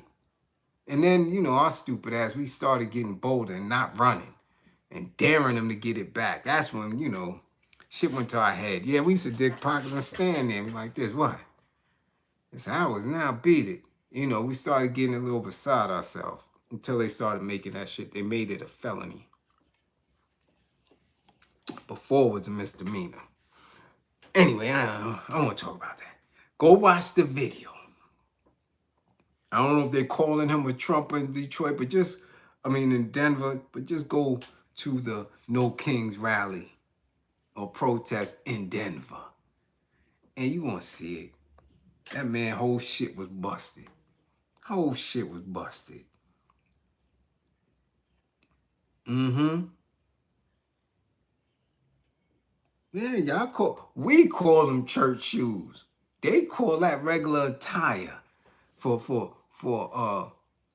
entrepreneurs, for businessmen, for Wall Street people, for the people who, think they run shit. We call them church shoes because if you see them in the hood, especially in the 70s and 80s, that's where they was going. Somebody was taking your ass to church in them shoes. You had no other reason for wearing them other than going to church. White folk wear them shits all the time. No grip. No grip. You gonna bust your meniscus. Okay? Alright. Oh, Angela spoke at one of the rallies. I'm sure she did. It's a Skittle and a Now Later rally. Yeah, Angela gonna speak there because them old fays be eating in her little cookie box. Yeah, hard bottoms. Alright? So that was funny as hell. Now, last aim for the night is 1 in the morning. Much appreciation for those who stuck with me. Okay? If you got anything that you're trying to sell or any service that you are providing, drop it in the comments. Okay? Yeah, them Easter shoes. Yeah. Yeah. Okay, now, for what y'all been waiting for, and what I really was surprised at myself for even wanting to speak on this, but there's a lot of angles to it. Okay? Oh, Joe Budden. Joe Budden. Yeah, that Joe Budden, the custody. Joe Budden and Angela Rye have got into a feud, a word exchange, people using it as content. Junior, much appreciation for funding the war effort. And it calls into account what I've said many different times, that these people are not creators of content. And that these people who deem themselves or who people have deemed intelligent and sitting in white institutions, they're not really about that action. Somebody has gifted them a position. Regardless of their talent or skin set or degree level, Ofays are placing them in these spots. Don't forget it. They will talk that shit. I earned this. I earned that. No, they placed you there. It's like Joy Reid got placed after she took Melissa's space. I don't care what you could. And when they finish with you, you out of here. If it was really earned, you would be able to go somewhere else and do your thing in another white institution. But once they dead you, they dead you. And these people then try to recall that they're black or that they look black and make an attempt to go into spaces and talk. Like I said many times recently, why are they down here? Why are they covering hip hop? Why are we the content for white people on TikTok? Since when they've been concerned about drill music? Since when they've been concerned about Booty Hole Brown and what's going on? They never did that. And it's funny that they're making a resource of themselves on social media, yet still on some Trumper shit, still on some hating black folk shit. But you come and take what's going on with us, call it content, and serve it to your people. Are y'all aware of how many white content creators only speak about black issues and hip hop and pull resource from it? So when I'm saying fund the war effort, share, like, do your thing, this isn't mine. This information is from the universe. I'm just a vessel. Do what you want with it. It's because they do it. The day I become viral, about 40 white content creators are going to do something utilizing my words. And they're going to go and dig deep. But better yet, what's going to really do, y'all, is tomorrow's class when I talk about how they're going to start offing y'all. Ain't that right, Strictly Game? We spoke about it. They're going to start offering people, taking AI and then rehashing that out in the world. For all we know, they might have unalived a few content creators and you might just be watching AI. For all we know, shit, this is where they at with it. This is where they at with it. Because they really can't speak on issues that are anti in them spaces. If it's anti-white supremacy, they can't speak it in those spaces. So as soon as they get kicked out of the whip, they think they could come back to black folk. So in this particular space and what happened with this case with Joe Budden and Angela Rye, and I saw the exchange.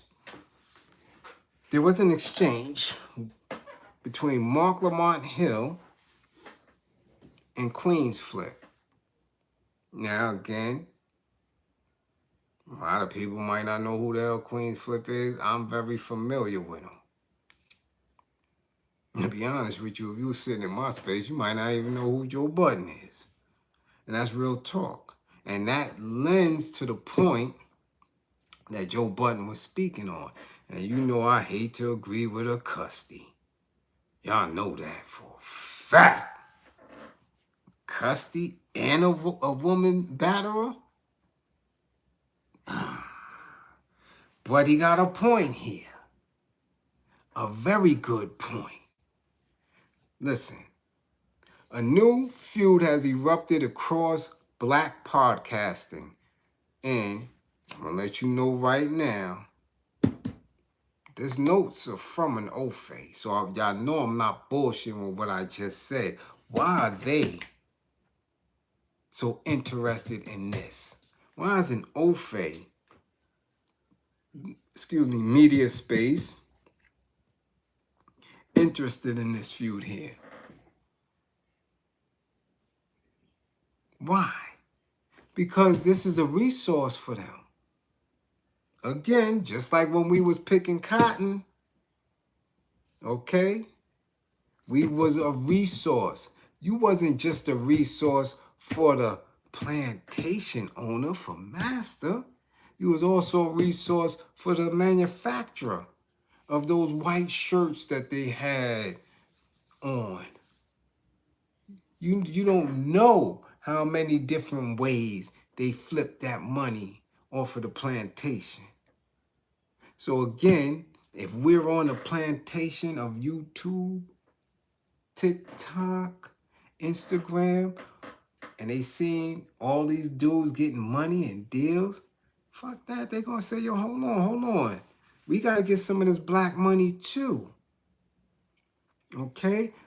A feud has erupted across black podcasting, pitting the Joe Budden podcast against the politically charged Native Land podcast hosted by Angela Rye, Bakari Sellers, Andrew Gilliam, and Tiffany Cross. Why would these names get into anything with Joe Budden? Joe Budden? Tahiri's man, ex-man.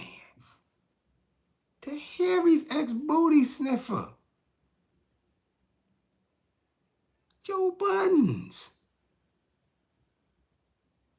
Why would Angela Rye, Bakari Sellers get into Tiffany Crow? Why? You understand? Now, the tension began earlier this month when Joe Budden podcast co-host Mark Lamont Hill and Queens Flip engaged in a heated on-air argument that went viral. A debate that quickly spiraled into discussions about classism, education, and authenticity in Black media. Why is this a conversation? And it's a conversation in spaces that you and I don't mess with, that you and I don't follow or don't frequently hear from. I wouldn't have known about the Queens Flip Mark Lamont Hill shit if I didn't see it on Twitter when it happened. And I'm watching, I'm like, oh. And it made zero sense for anybody outside of that space to comment on it. Because for real, the way it was looking initially, it looked like it was a lineup, like a play. Okay? Because Queens Flip play a lot. But it got serious. You seen Mark Lamont Hill agitated, calling him out, telling him to come outside and all this shit. And I'm like, really? So now the old face and kicked you out of the whip. You with Joe Budden and you tough now. So I just watched it and kind of brushed it off. I didn't even report it to you. For what? For what? None of them dudes do anything for liberation. However, let's continue. After Native Land dissected the viral argument in their October episode titled, and this is what they titled it, Joe Budden's Podcast and the Dumbing Down of America. Now, y'all see some of the titles on our class. Okay? Right, exactly, Marsha. It was a play when they put them on. However, I hear what Joe is saying. Check it out now. And this was a disrespect. Complete disrespect. And something that these people at that level of dealing with, if you want to say journalism and white media, they're not ready to come down to the YouTube levels. Like I tell people all the time, don't play on YouTube down in this gutter down here where dudes don't have anything to lose and going to research and they going to say anything. Because it will have you lose your damn mind if you have never been spoke to in that manner, because you've been shielded by white media, because you've been shielded by your degree and all that. Okay? Don't come down here. And this is what Joe is saying, like, why are y'all concerned? So here we go. Rye, so my Angela Rye's remarks about Hill, right?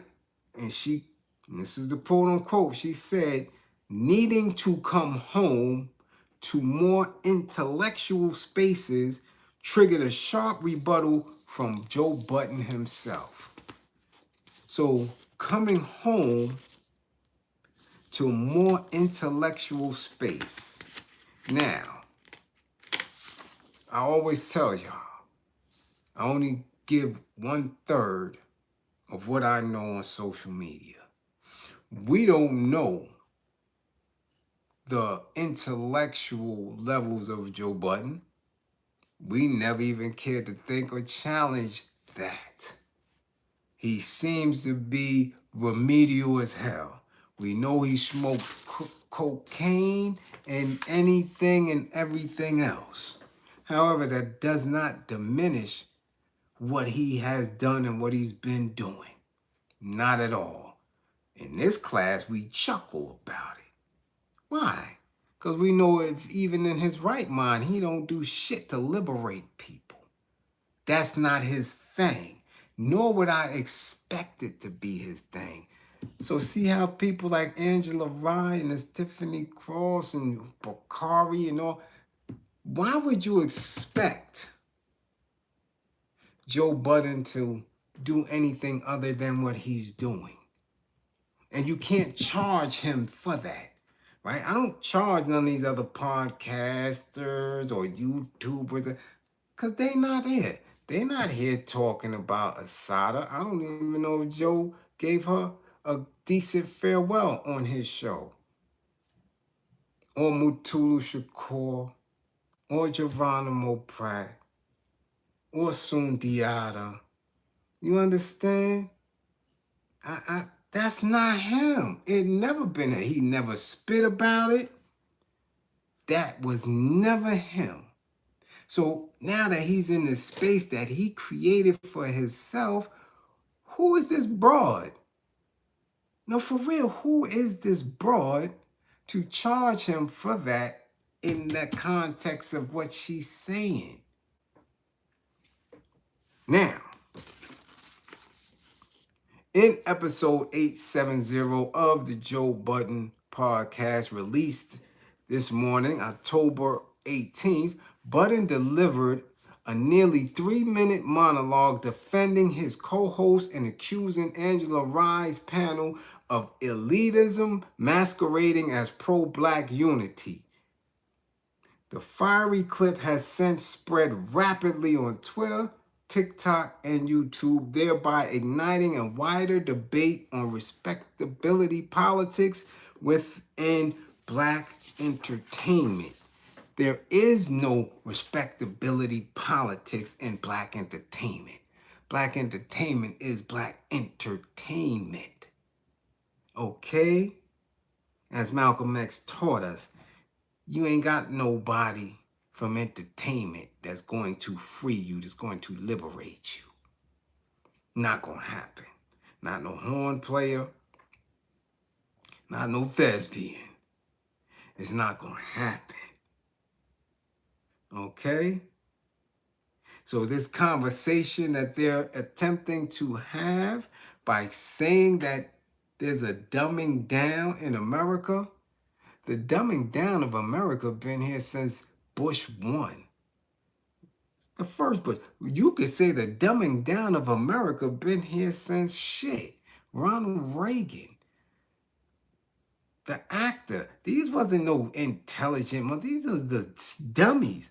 But the elitism that Joe Budden is talking about is the elitism that comes from these niggas with degrees who believe because they got an old face stamp and was able to work in old face media, especially journalism and media, that they think they somebody. And they sit there for a decade or two until they're no longer in alignment with the politics of which the nation is moving in, and they kick their black ass out. No connection to the community whatsoever. And they struggle.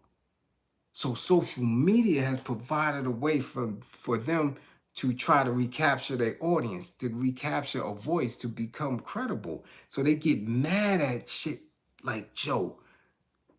You understand? If Hassan was on their radar, they would be furious at that dummy. And you got others like him that, again, are doing excellent. Dudes is still getting 10 grand, 12 grand a month. So you got these Angela Rye's and these other people, who believe that they deserve that because of whatever, you know what I'm saying? Whatever payment that they gave, whatever struggle they gave to get into white folk good graces. They hearing about what's going on YouTube. I'm like, yo, I gotta get some of that money, but it don't spill over because you have no connection. So now what you're going to use is your name, and because the old white folk tapped you on your shoulder and put you in this position to get into these hip hop spaces, to get into, but they won't come to the street. Bet you that. Yeah. Bet that shit. But the dumbing down of America has nothing to do with Joe Budden. It has nothing to do with nothing but the lack of work that your so-called intellectuals did. Because y'all had the floor for a long time.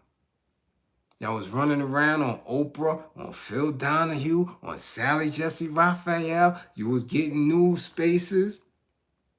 You was on Sunday morning on ABC and George Stephanopoulos. Y'all was running around, doing your thing, doing numbers. So now that you see that somebody like Joe Budden can pay Mark Lamont Hill for coming through, if that's even the case, we call him a co-host. I ain't seen no contract or no numbers. We don't know. Mark might be there earning his keep. But let's see what Joe said. Joe said, y'all want to pull from us for clicks, but you don't respect what we built. We're the #1 Black-owned urban podcast. We don't need validation from you. Okay? But then he hit Angela Rye directly for the come home comment. He said, Mark is home. He's sitting with black men that came up in different circumstances. That's what this platform is about. If you so pro-black and community, why didn't you hire him when he was a free agent? And that's the truth. Why didn't Angela Rye and her mob hire him? You know why? Because they don't own shit. They got to get the okay from the OFE. And see, Mark Hill fell out of line with some OFEs, and that word travel. Don't mess with him. He no good here. That's just how it works. You see, Joy Reid didn't get back on her feet. You understand what I'm saying? When they kick you out of the whip in that space, in a journalistic space, you done. You done. And those who knew that they were done, they jumped into YouTube early. They jumped in the podcast. They moved. So why didn't they? Why didn't they? Why didn't they pick him up? Again, they can't. So Joe said, yo, this is all black. This is all black. This is my shit. I do what I want to do here. And I wasn't messing with y'all. Y'all not in my lane. Right? Like I keep telling y'all, I don't talk about that gang shit like that. That ain't in my lane.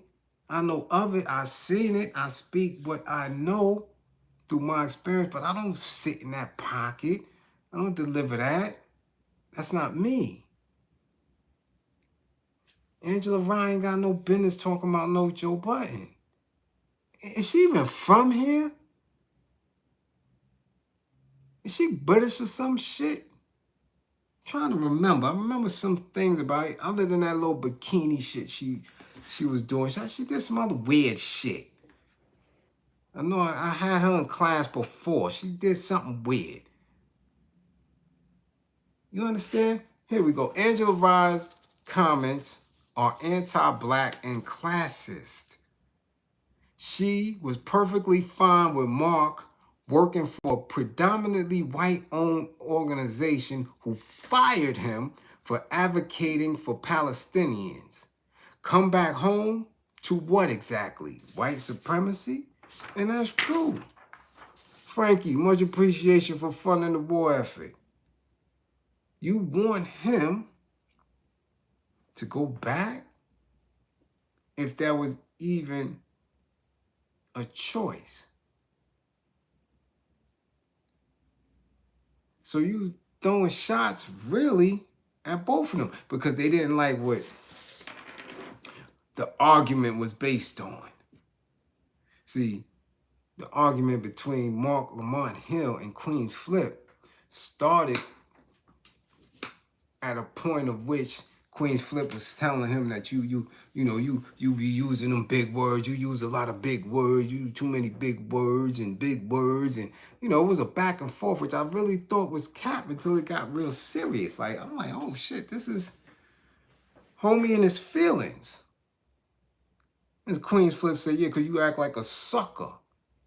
And it went back and forth until he was inviting him outside and all this other weird shit, but using big words. And Angela Rye believed that was her, that was it. That gave her the green light. So, Ms. Rye, I'm glad Joe stood up on his own too. Eloquently, I might add, and checked y'all, because I haven't seen nobody in that intelligence or intellectual space do shit but talk. That's all they do. And at any point in society, intellectuals are always threatened. Remember Mao, they knocked their head off because you think too much. You think you know everything, but you don't. But y'all talk. And I haven't seen them do shit. Angela, I could go through the list. They don't do shit. They don't move the needle, not one bit towards black liberation. Not one. Okay? Not one. That whole set, okay? That think they so smart.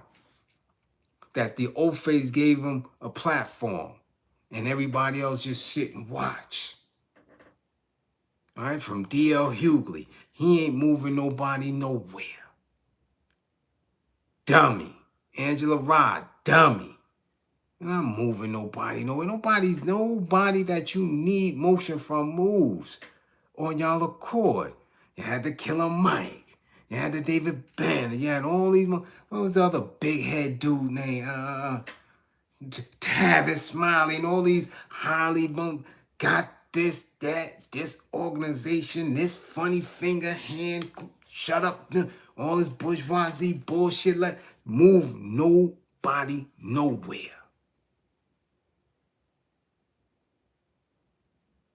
Intellectuals don't do shit. They talk. They good at analyzing, but they not getting out and organizing. They damn sure ain't they will check nowhere. So as Joe Budden is keeping Mark Lamont Hill lights and car and stuff on, what the fuck could Angela Rye give him? I haven't seen an intellectual do shit for nobody. I haven't seen him take not a month's salary and put it into the community. None of them. They've been eating.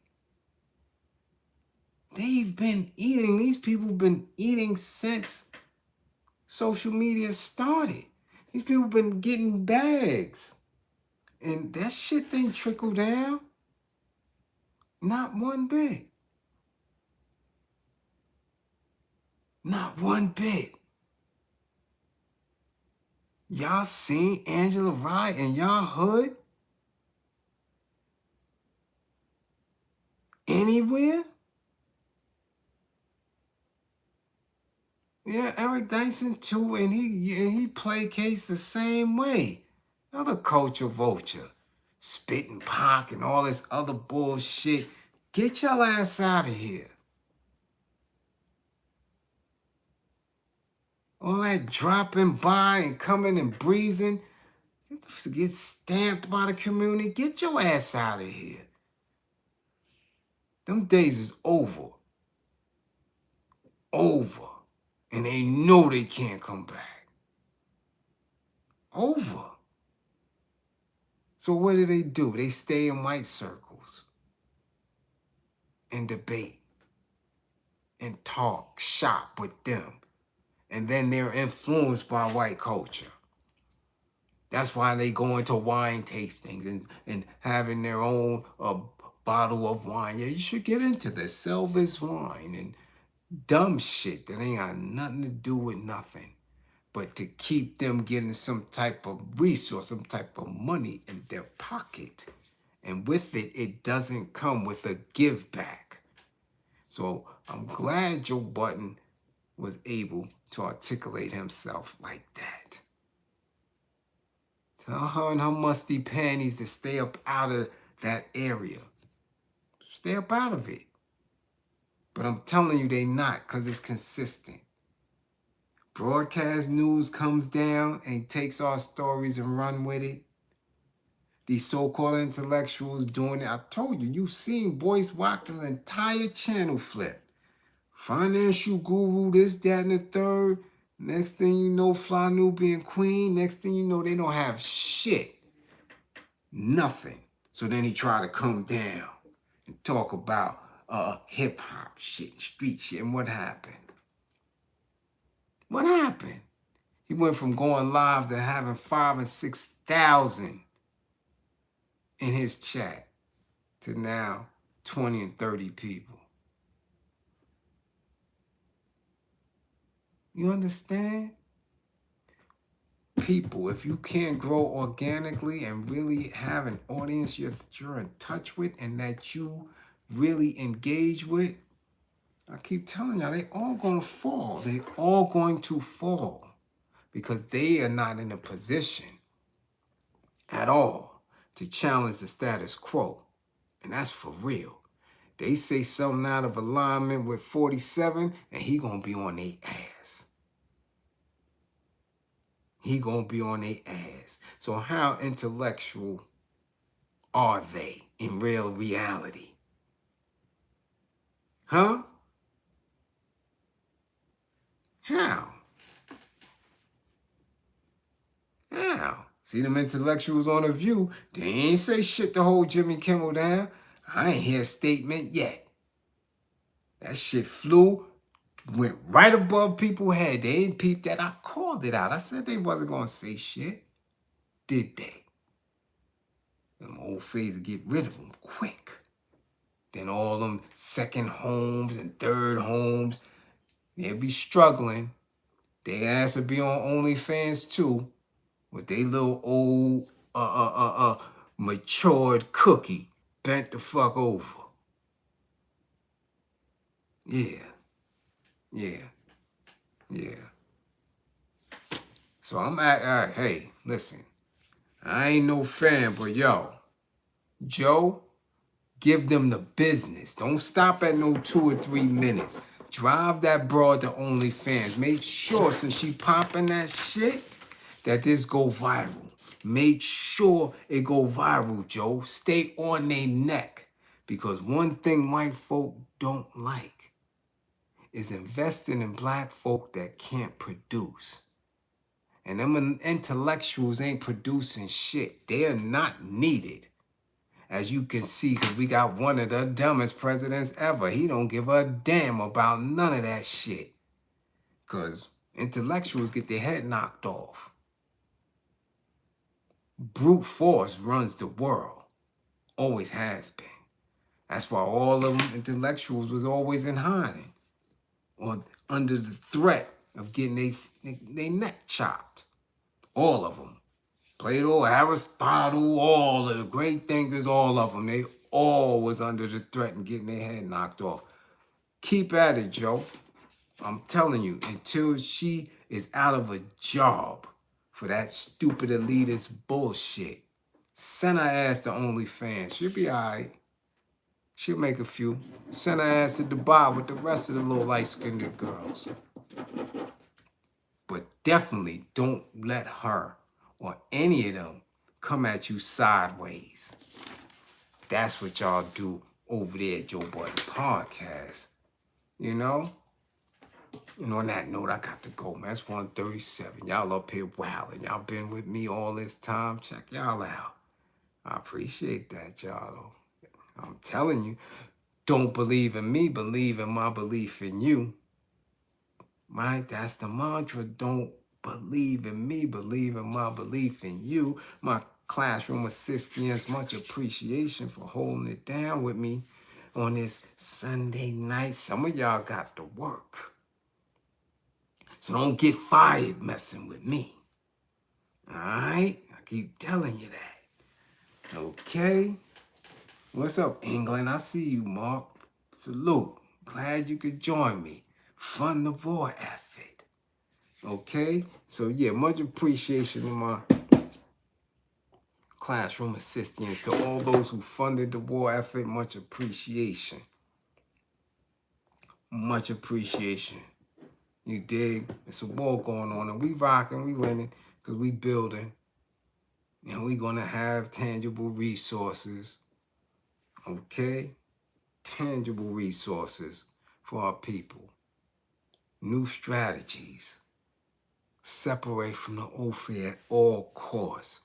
They not thinking about you. They mean us no good. Okay? All my truckers, be safe out there. Be very safe. It's getting weird. I'm telling you, these old phases out of control. You seen the Karen that ran up on the youngin' porch, didn't y'all? Parked her ass. Youngins dropped her. Boop, bop. And then told her, yeah, I'm a minor. You ran up on my porch in my house? Boop, boop. Ain't nothing happening to me. Pick your ass up. Matter of fact, yo, tell her husband, hurry up and get her up off my porch. Slap her right there. This is what's going on. So again, if you with me and you haven't got your sessions in, book your sessions. I'm telling you, don't let these old face trigger you and you move wacky from anger. No, no, no. Book your sessions. Get them in. All right? That's what we doing. All right? That's what we doing. We getting them in. We loving on each other. We building ourselves up. You dig? And 55 gang. Get y'all weight up.